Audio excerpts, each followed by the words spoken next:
Olá, caros seres.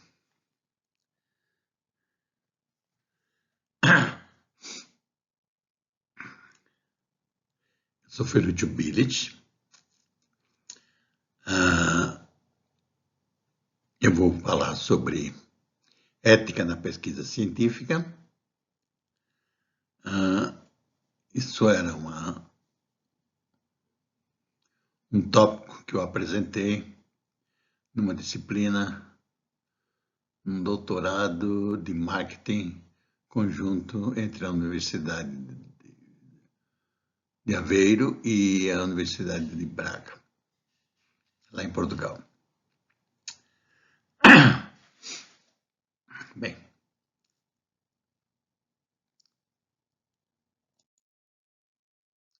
nós vamos começar a falar sobre má conduta ou má conduta em ciência, certo? A fabricação, falsificação, plágio, outras práticas são exemplos reais de má conduta em ciência, certo? Mais uma coisa que eu preciso informar. O meu falar é em português brasileiro, mas a apresentação é em português de Portugal, tá certo? Então a grafia é um pouquinho diferente. Fabricação e falsificação. Existem aproximadamente 40 mil revistas que publicam mais de 1 milhão de artigos anualmente. Dessa forma, não é surpreendente que cientistas tenham sido pegos ocasionalmente maquiando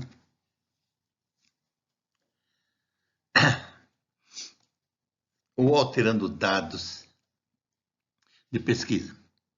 Certamente isso vai completamente contra a ética e penas severas são impostas sobre os sujeitos que são apanhados, particularmente em pesquisas médicas e relacionadas à saúde, com saúde. É verificada a falsificação pelo alto custo requerido, auxílio financeiro e envolvem risco. A falsificação também pode ocorrer com literatura relacionada. Estudantes de pós-graduação deveriam ser cuidadosos em como interpretar o que os autores dizem. O trabalho de outros autores não deve ser adaptado com aspas, para se adequar às hipóteses projetadas. Isso também é uma razão pela qual os estudantes de pós-graduação deveriam ler fontes originais ao invés de confiar nas interpretações de outros. Não publicação de dados. A ideia básica aqui é que alguns dados não sejam incluídos porque não sustentam o resultado desejado. Isso tem sido chamado algumas vezes de dados cozinhados. Dados ruins deveriam ser identificados, se possível, no momento da aquisição dos dados. Por exemplo, se um dado testado parece grande ou pequeno demais, ele provavelmente é um outlier, deveria ser retirado da pesquisa.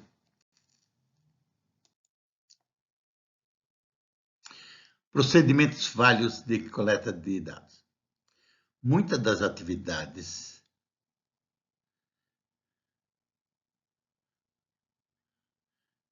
a palavra atividades em português de Portugal tem um C aqui, tá certo?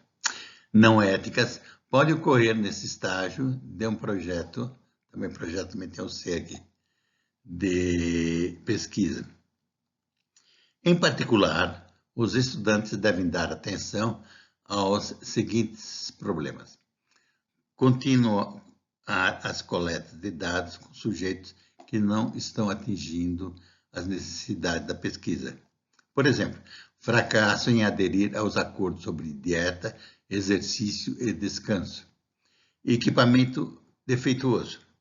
Treinamento inadequado do sujeito. Por exemplo, fracasso ao seguir as linhas de direção do Comitê de Ética de Pesquisa. Está vendo como direção se escreve em português de Portugal? Registro incorreto de dados. Está vendo? Não é registro. Aqui em português de Portugal é registro. Os dados devem ser armazenados e mantidos conforme foram registrados originalmente, e não devem ser alterados. Todos os registros originais devem ser mantidos de forma que os dados estejam sempre disponíveis para análise. Autoria equivocada. Uma questão ética maior entre os pesquisadores envolve projetos de pesquisa em conjunto, ou, mais especificadamente, publicação e apresentação dos resultados de pesquisa em conjunto. O primeiro autor, ou sênior, normalmente que aparece primeiro, foi aquele que desenvolveu a ideia e o plano parcial de pesquisa. Aí vem o segundo, terceiro autores.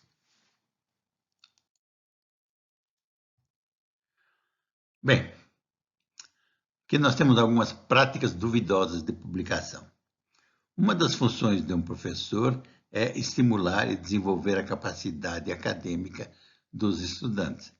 É crescente a pressão sobre o corpo docente para publicar, para poder obter os benefícios de promoções, estabilidade, financiamento de agências de fomento e salário.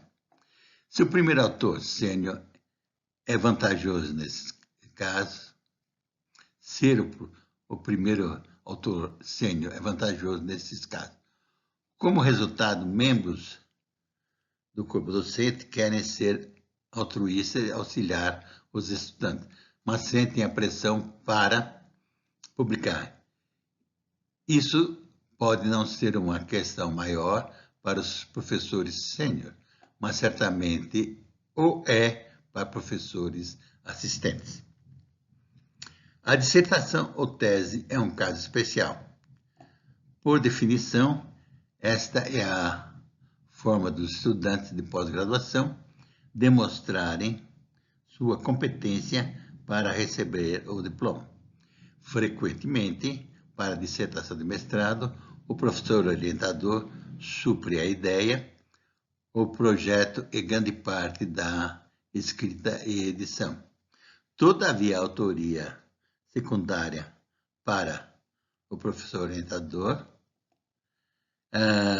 tanto na tese quanto na dissertação, é aceitável sob certas circunstâncias. Os autores deveriam também ser cuidadosos em relação à publicação dupla. Os autores não podem, todavia, publicar o mesmo artigo em mais de uma revista de pesquisa original indexada. Mas o que constitui o mesmo artigo? Pode mais do que um artigo ser escrito a partir da mesma base de dados? Questões éticas relacionadas aos direitos autorais. Estudantes de pós-graduação deveriam estar cientes dos regulamentos de direitos autorais e do conceito de uso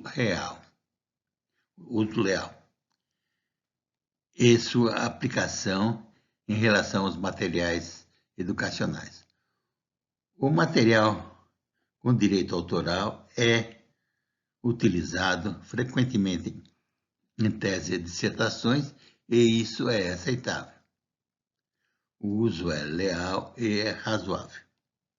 Frequentemente, estudantes de pós-graduação precisarão utilizar uma figura ou tabela em suas teses ou dissertação. O conceito de uso leal possui 4 regras básicas. Primeiro, Propósito.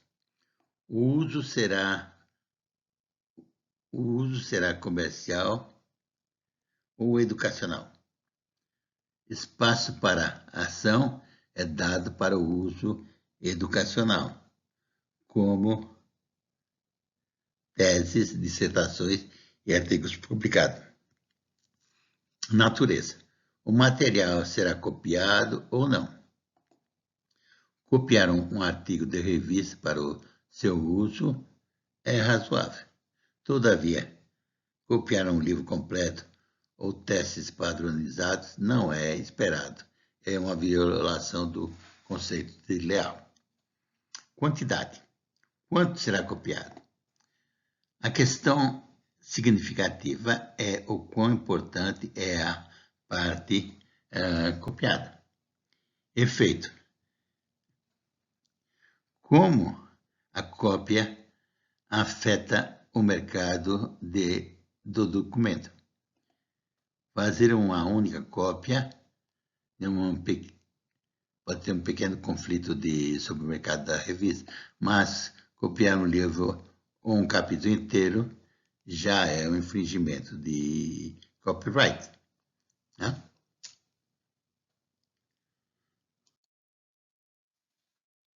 Sanções para má conduta científica.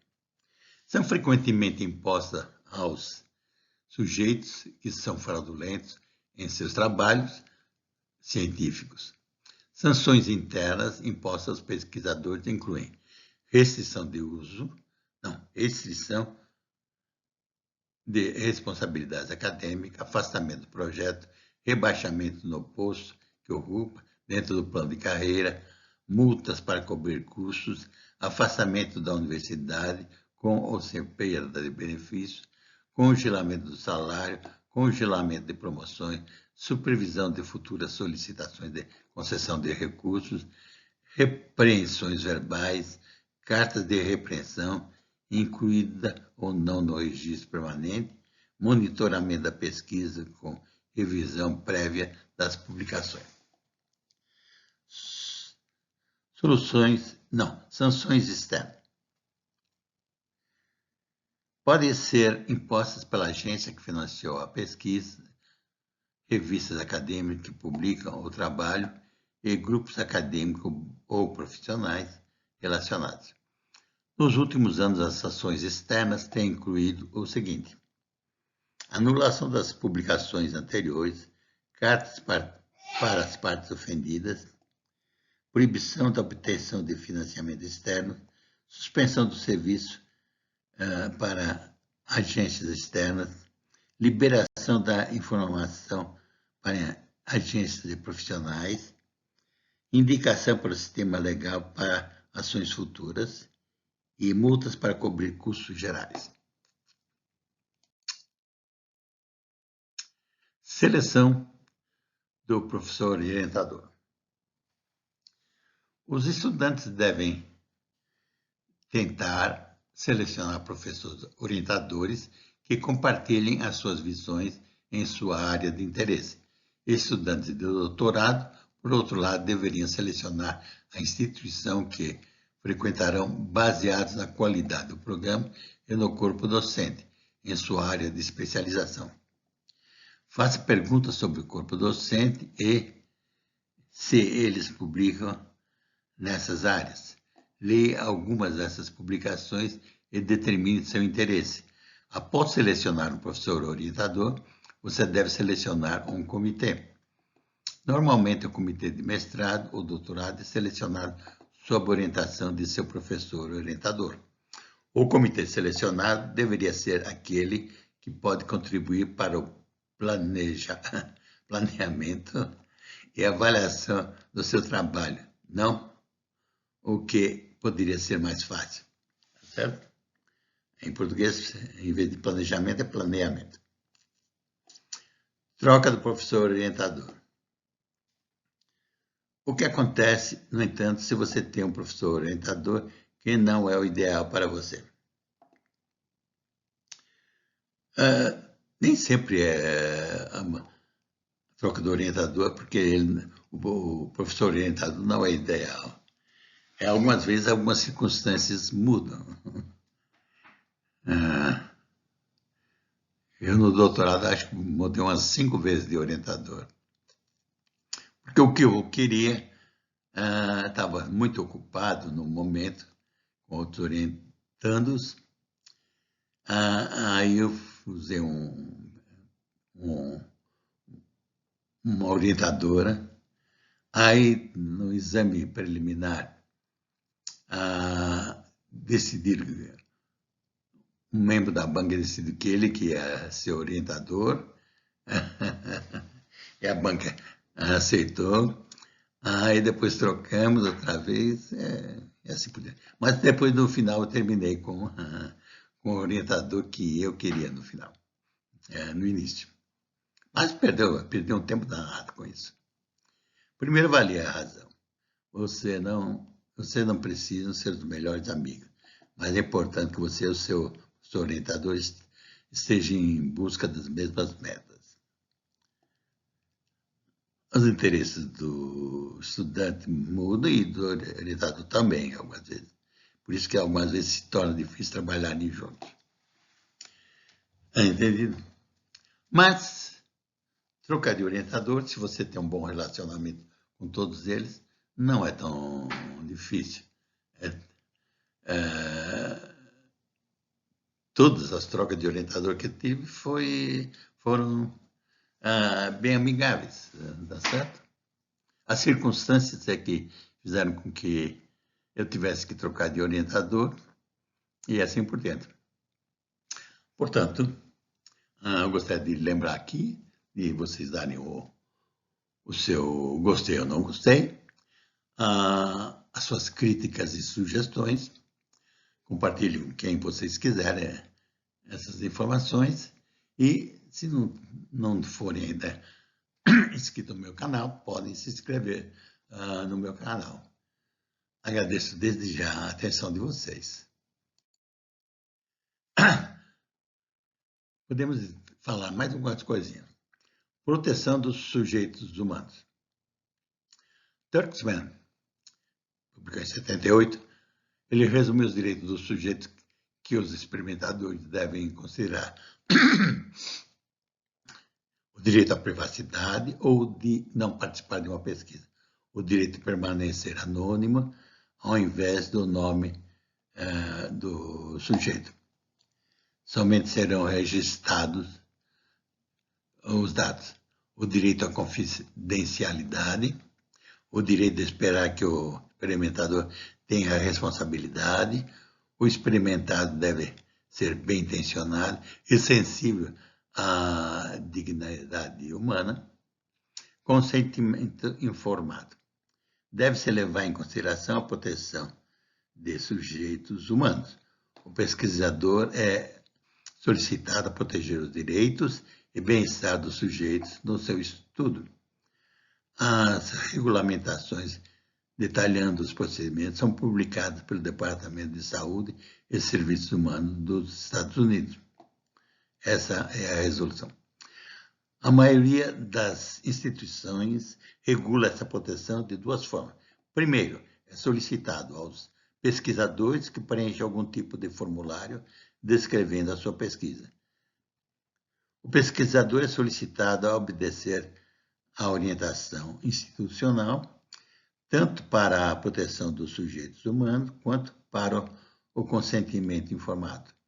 Uma descrição dessa concordância deve ser incluída na seção do sujeito e do método de tese ou dissertação.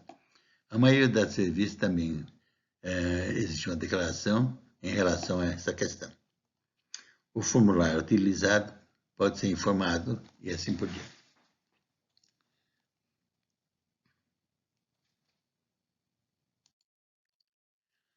Proteção dos sujeitos animais.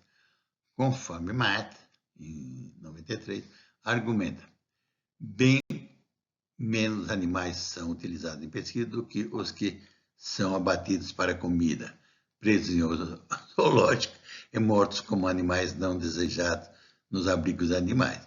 De fato, Estudos com animais podem ter critérios mais rígidos para aprovação do que estudos com humanos.